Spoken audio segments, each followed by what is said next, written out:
আপনাদের পাশে থাকার চেষ্টা করব। আপনারা জানেন 18 বছর ধরে আপনাদের পাশে ছিলাম, যেহেতু রাজনীতি করি, রাজনীতির কথা তো দু একটা এসেই যায়। তা আপনাদের পাশে 18 বছর ছিলাম, কোনো সময় যায়নি। অনেক মামলা হামলা শিকার হয়েছি, যারা স্থানীয় লোক তারা জানেন, যে বাচ্চারা এখন স্কুল এবং কলেজে পড়ে, তাদের বাবা মারা জানে যে মানে কি নির্যাতনের শিকার হয়েছিল, তোমাদের বাবা মারাও বলতে পারবে। তো তারপরে শত প্রতিকূলতার মধ্যেও কিন্তু যায়নি, এই এলাকা ছেড়ে এখানে আছি, কারণ এই এলাকার বধূ আমি। সকলের ভালোবাসা নিয়ে এই জায়গাটায় ছিলাম, এই জায়গাটায় থাকতে চাই। এই বাচ্চাদের মায়ের মতো, মায়ের মমতা দিয়ে আগলে রাখতে চাই।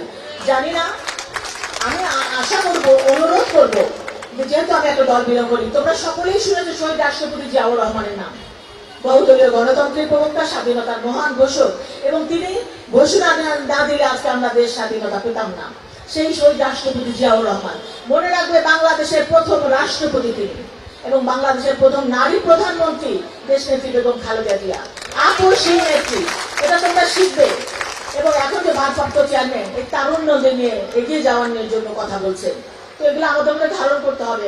আমার একটা ভাই, আমাদের সম্ভবত ইংলিশের শিক্ষকই বলে গেছে, মনে রেখো এবং মনে দেখো এবং মনে আরেকটা হলো মনে রেখো, মানে আমাকে চাপিয়ে দেওয়া। যেমন স্বৈরাচারী সরকার, যেটা আমি জানি না, এটা আমার রাজনৈতিক বক্তব্য আমি বলছি, এই যে স্বৈরাচারী হাসিনা সরকার যেভাবে চাপিয়ে দিচ্ছিল, প্রত্যেকটা স্কুল কলেজে বাধ্যতামূলক এই মুজিব পড়া থাকতে হবে, এই শেখ মুজিবের কাহিনী থাকতে হবে পাঠ্যপুস্তকে, যেগুলো করেনি সেগুলোও থাকতে হবে, যেগুলো করেছে সেগুলো থাকতে হবে, এরকম চাপিয়ে দেওয়া। আর যেগুলো মনে রাখা, আমাদের শহীদ রাষ্ট্রপতি জিয়াউর রহমান, যেগুলোকে তারা মুছে ফেলার জন্য আপ্রাণ চেষ্টা করেছে, কিন্তু কি হয়েছে, যে পাথরে লিখো নাম, পাথর ক্ষয়ে যাবে, হৃদয়ে লিখো নাম, সে নাম রয়ে যাবে, সেটাই হলো মনে। তো সেই নামটা এই জিয়াউর রহমানের নাম মনে আছে। তো আমরা কিছুই চাপিয়ে দিতে চাই না, আমি প্রধান শিক্ষককেও বলবো, কিচ্ছু চাপিয়ে দিতে চাই না। এই বাচ্চারা জানে আমাদের চাইতে অনেক বেশি জ্ঞান তাদের দেশ সম্পর্কে, দেশের রাজনীতি সম্পর্কে। তারা এই জ্ঞানগুলো অর্জন করেছে তাদের বাবা মায়ের কাছ থেকে, তাদের পরিবারের কাছ থেকে। এবং তোমরা শুনে দেখবে যে আমরা এখন যে আমরা 18 বছর, তো তোমার বাবা মারা বলতে পারবে 18 বছর ভোট দিতে পারি না। তা আমরা তো ভোট দিতে চাই, তোমরা অনেকে হয়তো ভোটার হয়েছে, অনেকে হওনি। তা আমরা এখন বয়স হয়ে গেছে আমাদের, আমরা আগামী এই বছর যদি আমরা ভোট দিতে না পারি, আগামীতে দিতে পারবো কিনা জানি না। কিন্তু এই যদি আজকে আমরা এই ভোটটা দেওয়ার জন্য যে ওরা বাঞ্চার করার চেষ্টা করছে অনেকটা দল, সেটা যদি প্রতিহত করতে পারি, আমরা যদি ভোট দিতে পারি, এবং তোমাদের বাবা মারাও যদি ভোট দিতে পারে, আগামীতে ইনশাআল্লাহ তোমরাও ভোট দিতে পারবে। তা আমি মনে করি যে আমাদেরকে যেভাবে দমিয়ে রাখা হয়েছিল, তোমরা দেখেছো ভোটের আগের দিন কেন্দ্রগুলো দখল করে, মানে জোর করে ছিল দিয়ে দিয়ে ভোট কেন্দ্র দখল করে ভোট দেওয়া হয়েছে। তোমাদের বাবা মারা এটা বলতে পারবে। তা আমরা সেটা চাই না। আমরা চাই আমার ভোটটা আমি দেব, এবং আমার ভোটের মাধ্যমে যে সরকার নির্বাচিত হবে সেই সরকারই গঠন করবে। এটা তোমাদের কাছে আমার অনুরোধ, যেহেতু তোমরা বেশি বাচ্চারা, তোমাদের যারা ভোটার, তারা অবশ্যই, আমি দাবি করতে পারি যে আমি এই এলাকায় ছিলাম, তোমরা ধানের শীষের পক্ষে ভোট দিবে।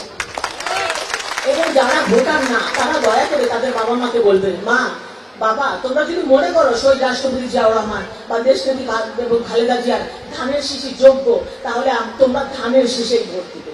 এটা তোমাদের কাছে আমার অনুরোধ, তোমাদের বাবা মাকে ইনফ্লুয়েন্স করায় যে ধানের শীষে ভোট দেওয়ার জন্য, যদি যোগ্য মনে করে। এবং আমি জানি অবশ্যই তোমরা সেটা মনে রাখবে, কারণ 18 বছর এই নির্যাতনের শিকার হয়েছো তোমরাও, তোমাদের অনেক ভাইরা যারা এই জুলাই বিপ্লবে শহীদ হয়েছে, নির্যাতিত হয়েছে, আহত হয়েছে, এই বোনেদের অনেক ভাইরা এবং বোনেদের অনেক বড় বোনেরা এবং তাদের বাবা মারাও রাস্তায় নেমেছিল। আমি জানি এটা অনেকে নেমেছিল, সুতরাং তারা স্বীকার করবে। সেজন্য এই আকুতিটা আমি তোমাদের কাছে রেখে গেলাম, প্রিয় সন্তানেরা। এবং যারা শিক্ষকরা আছেন এই মানে এই শিক্ষা প্রতিষ্ঠানের সম্মানিত শিক্ষক, অনেক আমাদের রাজনৈতিক দলের নেতারা বক্তব্য দিলেন। এই বক্তব্য কমিয়ে যদি এখানকার 2-4 জন শিক্ষক বক্তব্য দিতেন, আমার আরো অনেক ভালো লাগতো। যদি শিক্ষার্থীরা আরো বক্তব্য দিত, আমার আরো ভালো লাগতো। এবং আরো ভালো লাগতো সামনের 2টা সারিতে যদি আমাদের পলিটিক্যাল লোকজন না বসে শিক্ষার্থীরা বা প্যারেন্টসরা বসে, আমার আরো ভালো লাগতো, কারণ এটা অরাজনৈতিক পরিবেশে এসেছি, সুতরাং সেটা আমার আরো বেশি ভালো লাগতো। তো যে ভুলগুলো হয়েছে ভবিষ্যতে হবে না ইনশাআল্লাহ।